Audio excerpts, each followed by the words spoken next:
பாஜக கூட்டணி இல்லன்னு சொல்லியாச்சு. ஆனா அதிமுக பாஜக கூட்டணியில அங்கம் பெற மாட்டோம்னு சொல்லவே மாட்டேங்கிறீங்களே. அதே மாதிரி தமிழிசை சவுந்தரராஜன் வந்து இந்த கருத்து விஜய் சொன்னாரா? தாவேகா தலைவர் வந்து விஜய் தான், அவர் சொல்லவே இல்லை, அவர் சொல்றது மட்டும் தான் கருத்து, விட்டால் சொல்ற கருத்துன்னு சொல்லிட்டு பிரஸ் மீட்ல சொல்லியிருக்காங்க. இப்போதைக்கு அது அதிமுக பாஜக கூட்டணியில ஈடுபடுறதுக்கு பேச்சுவார்த்தை நடந்துட்டு இருக்கா? இல்ல என்ன இருக்கு, என்ன இருக்கா?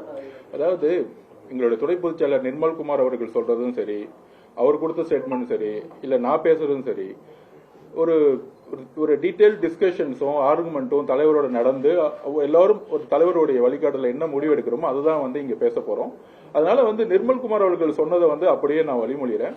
நீங்க சொல்ற மாதிரி அதிமுக வந்து நீங்க வந்து பேச்சுவார்த்தை பண்றீங்களா அப்படின்னா, தலைவர் வந்து மாநாட்டில் முதல் முறையா அவருடைய ஸ்பீச்சை நீங்க நல்லா பாருங்க. அரசியல் எதிரி திமுகவையும் கொள்கை எதிரி பிஜேபி கூடயும் நாங்கள் எப்பொழுதும் கூட்டணி இல்லை என்பதை எப்படி மாநாட்டில் வந்து உறக்க பதிவு பண்ணாரோ அதே பதிவோடு தான் அவருடைய மைண்ட் செட்டும் அவருடைய நிலைப்பாடும் இன்னைக்கும் இருந்துகிட்டு இருக்கு. ஸோ அதனால வந்து எல்லாரும் கேட்கறாங்க அதிமுகவை எதிர்க்கிறது இல்லை அப்படின்னு. ஒரு எதிர்கட்சியை போய் எதுக்கு எதிர்க்கணும் அதுதான் புரியல எனக்கு.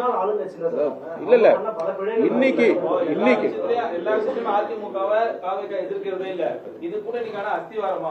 ஒரு நிமிஷம், அதிமுக பிஜேபியோட சேர்ந்த உடனே அடுத்த நாளே ஸ்டேட்மெண்ட் வந்துருச்சு, அதிமுக பிஜேபியோட சேர்ந்தது தவறு அப்படின்னு ரொம்ப தெளிவா ரெண்டு பேஜ் ஸ்டேட்மெண்ட் வந்து உங்களுக்கு வந்துருச்சு. அதுக்கு மேல என்ன எங்களோட நிலைப்பாடை நாங்க சொல்லிட்டோம். அதுக்கு மேல வந்து என்ன பண்ணணும், அவங்க வந்து பவர்ல கிடையாது. மக்கள் ஆல்ரெடி அவங்களுக்கு வந்து ஒரு பனிஷ்மெண்ட் கொடுத்து அவங்களுக்கு வந்து ஆல்ரெடி வந்து பல தேர்தலில் தோல்வியிட்டிருக்காங்க. ரீசெண்டா நடந்த 2024 தோல்வியிட்டிருக்காங்க.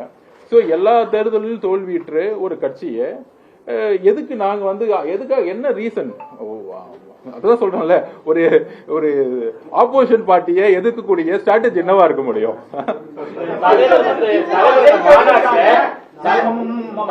திமுக ஜெயிக்க வச்சிருக்காங்க நீங்க சொல்லிட்டீங்க. அப்ப அந்த ஆட்சி கிளீனான ஆட்சி தானே? 2021 ஜெயிக்க வச்சாங்க. இந்த 4 வருஷம் என்ன நடந்துச்சு? அதுக்கு நான் சிறந்த உதாரணம் சொல்லிடுறேன். இந்த 4 வருஷமா தலித் மக்கள் இந்த 50 வருஷத்துல பாதிக்கப்படுறதால அதிகமா பாதிக்கப்பட்டிருக்காங்க. நேற்று நடந்த போன வாரம் நடந்த வடகாடு பிரச்சனையா இருக்கட்டும், வேங்கவேல் பிரச்சனையா இருக்கட்டும், அது தொட்டு பல்வேறு இடத்துல கோயிலுக்குள்ள போக முடியாத பிரச்சனை. வைக்கத்துக்கு போய் தொடங்கி வைக்கிறார் மாண்புமிகு முதலமைச்சர். ஆனா இங்க இருக்க கோயில் எல்லாம் போய் உள்ள போனால பூட்டி வைக்கிறாங்க. அந்த ரிப்போர்ட்ஸ் போதா இல்லையான்னு தெரியல. பிபிசியோடைய அறிக்கையை வந்து வெளியிட்டு இருந்தாங்க. எத்தனை கோயில்ல தமிழக அரசு ரெவன்யூ டிபார்ட்மெண்ட் மூலியமா கோயில பூட்டி வைக்கிறாங்க. அதாவது ஒண்ணு புரியல, எல்லாரும் சமம்னு சொல்லும் பொழுது ஒரு கோயிலுக்குள்ள வந்து ஒரு 50-100 பேர் போகக்கூடாதுன்னு சொல்லும் போது காவல்துறை அவங்க மேல நடவடிக்கை எடுக்கிறதுக்கு ஏன் தயங்குது? அப்பதான் இங்க சாதியின் அடிப்படையில் செயல்படக்கூடிய அரசியலா இது இருக்கு. சோ ஆனா மக்கள் வந்து சாதியின் அடிப்படையில் ஒரு தலைவனை தேர்ந்தெடுப்பது கிடையாது. அது 2026 மாறும். அதே போல விவசாயிகளுடைய பிரச்சனை இன்னைக்கும் திருவண்ணாமலையில சிப்காட்ல போராடிட்டு இருக்காங்க. 500 நாட்கள் மேல திரு அருள்வர்களை அரெஸ்ட் பண்ணாங்க, குண்டாஸ் போட்டாங்க. இது மாதிரி பல்வேறு பிரச்சனைகள். டாஸ்மார்க் 50,000 கோடி ரூபாய் சேல்ஸ் போயாச்சு. டாஸ்மார்க்ல 50,000 கோடி ரூபாய் சேல்ஸ் ஆகி மக்கள் வந்து பாதிப்பாயிருக்கும் பொழுது, ஆனா அதுல ஒரு பெரிய ஊழல் நடந்துகிட்டு இருக்கு. இன்னைக்கு வந்து ரைடு ஆகி இன்னைக்கு அதோட நிர்வாக இயக்குனர் வந்து இன்னைக்கு வந்து அண்டர் தி என்கொயரியில இருக்காரு.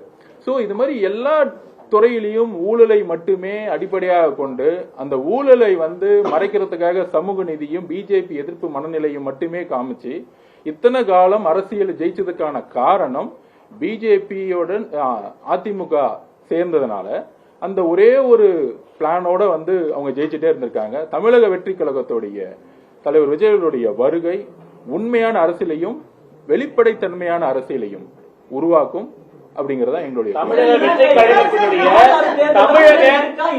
வெற்றி கழகத்தினுடைய கொள்கை முடிவை தலைவர் மாநாட்டில் அறிவிச்சிட்டார் சொல்றீங்க. அதே போன்று ஒரு பூத் கமிட்டி மாநாடு கடைசியா நடந்தது. அதுல சமரசம் என்ற பேச்சுக்கு இடமில்லை. ஆனா மக்களுக்கு நல்லதுன்னா நாங்க எந்த முடிவையும் துணிஞ்சு எடுப்போம் அப்படின்னு சொல்றதுக்கான அர்த்தம் என்ன சார்? மக்களுக்கு ஒரு முடிவு என்னன்னா அதுக்கான பிரச்சாரத்தை உருவாக்குவோம். என்ன பிரச்சாரத்தை உருவாக்குறன்னு நீங்க வந்து அடுத்த 3-4 மாசத்துல பாக்க போறீங்க. கூட்டணி கிடையாது. அது அந்த அர்த்தத்துல சொல்லவே இல்லை. அது நீங்களே ஒரு அர்த்தத்தை உருவாக்குறீங்க.